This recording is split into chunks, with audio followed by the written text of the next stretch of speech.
तो बहुत डिटेल में आपने बताया। मैं थोड़ा ये जानना चाहूँगा, जो थोड़ी मार्केट में अभी इस तरह की बात आई है कि रिलायंस ने आप पे आरोप लगाया है कि इस गैस वाले मसले पे जो आपने किताब लिखी है, तो गैस के मामले में कोई आपका पर्सनल इंटरेस्ट है, ऐसा रिलायंस वालों ने कहा है या आरोप लगाया है? ये सच है कि कॉमन कॉज करके एक संस्था है और कॉमन कॉज का जो गवर्निंग काउंसिल का मेंबर हूँ मैं, एक सदस्य हूँ। ये किताब में भी लिखा हुआ है। और आज जो याचिका है जो सुप्रीम कोर्ट जिसके ऊपर राय लिख रहे हैं, उसमें हाँ कॉमन कॉज का PIL यानी कि पब्लिक इंटरेस्ट लिटिगेशन में है, तो ठीक है, मैं मान लिया मैं इंटरेस्टेड पार्टी हूँ। मैं तो छुपा के नहीं लिखा, इस किताब में लिखा हुआ कि मैं कॉमन कॉज का मेंबर हूँ। और ये भी मैंने लिखा कि हम रिलायंस हमें ले गए थे, उनका जो कृष्णा गोदावरी जो बंगाल का खाड़ी में जो वहाँ पे जो प्राकृतिक गैस उत्पादन हो रहे वहाँ से, वहाँ पे उन्होंने हमें ले गया, ये भी मैंने लिखा। मैं कुछ छुपा के नहीं रखा। रिलायंस वालों मानने के लिए ये नहीं है कि ये किताब है, वो कह रहे कि ये पैम्फलेट है और उन्होंने अपना एक किताब भी निकाल दिया। ये रिलायंस का किताब है? ये रिलायंस का किताब है जी। आपकी किताब के बाद इन्होंने निकाली ये किताब? जी हाँ, जी हाँ, जी। मतलब इसका काउंटर जवाब देने के लिए उन्होंने जो है, ये आपका सोच है, मैं अच्छा। कुछ कहना चाहता जी। हूँ, मगर ये इन्होंने निकाला, इन्होंने किताब। सर ये तो बड़ी जीत है कि मतलब नहीं, ये आपका कहना है, मैं कुछ कहना नहीं चाहता हूँ। मैं सिर्फ कहना चाहता हूँ कि हमने जो किताब लिखा ये किताब है। रिलायंस बार बार कह रहे हैं ये पैम्फलेट, वो मानने के लिए नहीं तैयार है कि ये किताब है। तो मैं ठीक है आपसे थे, ये 600 पेज का किताब है और ये आप 600 पेज का पैम्फलेट बनाने चाहते हैं, कोई बात नहीं, आप भी है। इसमें भी अच्छी अच्छी तस्वीर है, हमारा किताब में एक भी तस्वीर नहीं है, कोई बात नहीं, अगर लोग पढ़ेंगे। आपकी किताब में धधकती हुई आग है गैस की। देखिए, मेरा कहना ये है कि आज एक विवाद चल रहा है, ये सुप्रीम कोर्ट में चल रहा है। भारत सरकार के अंदर भी जो पेट्रोलियम और प्राकृतिक गैस का मंत्रालय है, उन्होंने UPA सरकार के समय और NDA सरकार के समय इन्होंने फाइन लगाया, काफ़ी मोटा फाइन लगाया, 16,000 करोड़ के आसपास। अच्छा, तो ये वो विवाद के एक विषय है। आप दिल्ली अदालत में एक याचिका है जहाँ पे सरकारी संस्था oil and natural gas corporation ONGC, उन्होंने ये भी लिखा है कि रिलायंस ने 30,000 करोड़ का प्राकृतिक गैस ने चोरी किया। मैंने नहीं कहा। तो ये सब आरोप और भी लोग लगा रहे हैं, मैं तो नहीं लगा रहा हूँ, मैं सिर्फ रिपोर्ट कर रहा हूँ। मैं एक पत्रकार हूँ।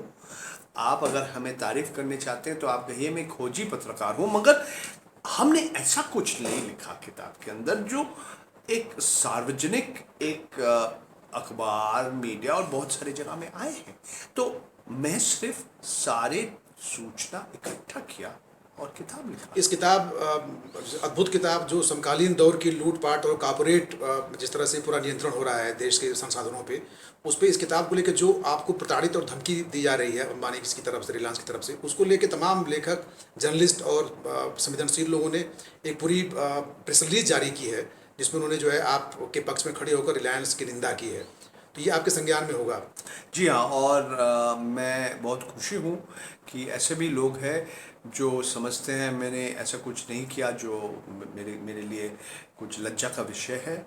और मैं जो काम किया, मैं 38 साल पत्रकारिता कर रहा हूँ और ये किताब मैंने ऐसा कुछ नहीं है इस किताब के अंदर जो कोई भी कह सकते हैं ये बेबुनियाद है, किसी को मानहानि करने के लिखा है। मैं 2-3 उदाहरण देता हूँ।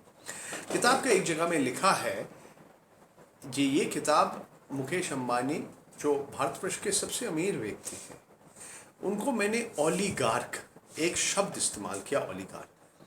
तो ओलिगार्क मैं नहीं समझता ऐसा कोई शब्द है। इसका मतलब क्या होता है ओलिगार्क? इसका मतलब ये है कि वो बहुत संपत्ति और उनका बहुत क्या कहते हैं, उनका बहुत दबाव है सरकारी जो जो नीति के ऊपर है। हाँ, जो रूस में जो जो जो कम्युनिस्ट जो वहाँ का जो संस्था कम्युनिस्ट सरकार ख़त्म होने के बाद जो नए नए बड़े बड़े व्यवसायी आए, जो उद्योगपति आए हैं, नए नए पूंजीपति बना, उनको भी ऐसे ओलिगार्क करा।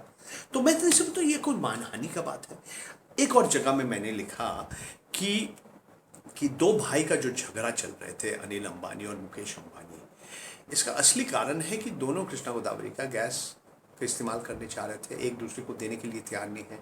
मैंने बोला कि धीरूभाई अंबानी का जो संपत्ति ये पूरा बांटा गया, इसका बहुत कारण हो सकता है। हाँ, नीता जी और टीना जी के साथ शायद इतने अच्छा संपर्क नहीं है, मगर असली कारण क्या है? असली कारण यह है कि अनिल अंबानी का कंपनी दिल्ली का नज़दीक दादरी में एक भारतवर्ष के सबसे बड़ा, एशिया का सबसे बड़ा एक बिजली उत्पादन का एक कारखाना बनाने के लिए तैयार थे।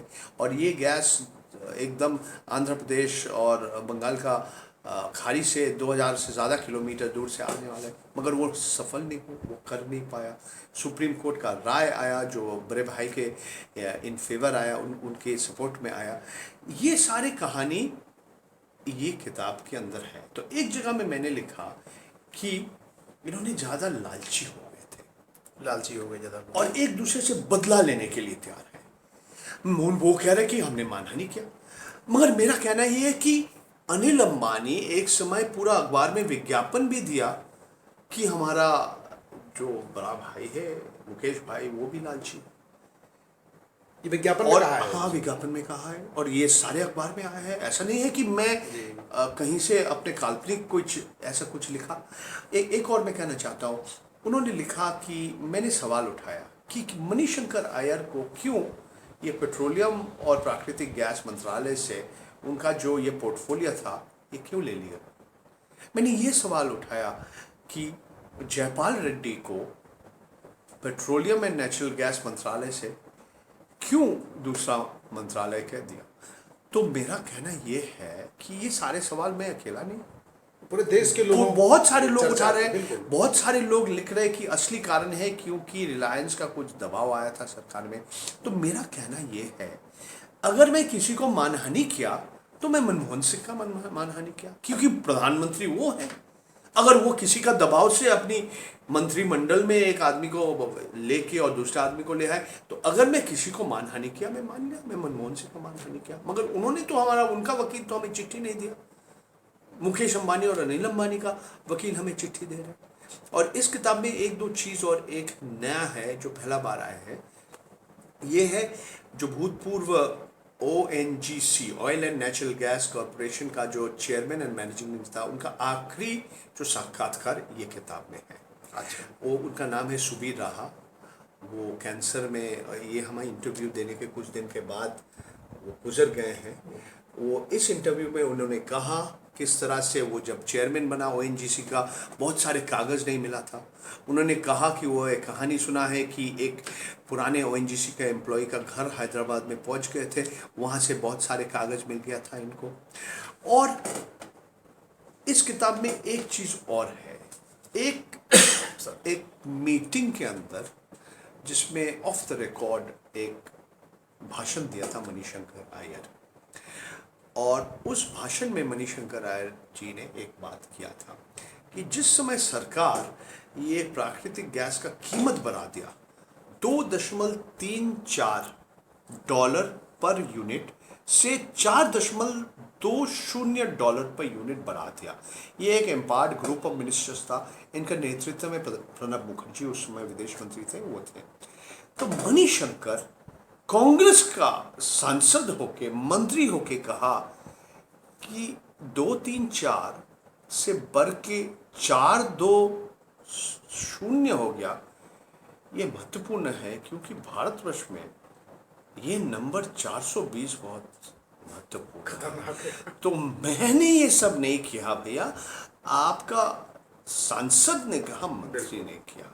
आपने तो चीज़ों को डॉक्यूमेंटाइज कर दिया है। जी, जी, मैं एक साथ लेके सबके सामने रख दिया। सर, इसकी हिंदी के जो पाठक हैं, हमारे BrahmaSwaramedia.com के तमाम लोगों ने अनुरोध किया और कहा कि ये किताब हिंदी में आनी चाहिए, क्योंकि ये बेसिकली जो आम जन है, आम देश की आम जनता है, उसको जानना चाहिए कि सच्चाई क्या है। जो एक प्रोजेक्ट करती है कॉर्पोरेट मीडिया कि भाई ये है और रियलिटी क्या है, तो इसकी हिंदी में कब आ रही है किताब? हम लोग बड़ा उत्सुक हैं इसको पढ़ने के लिए हिंदी में।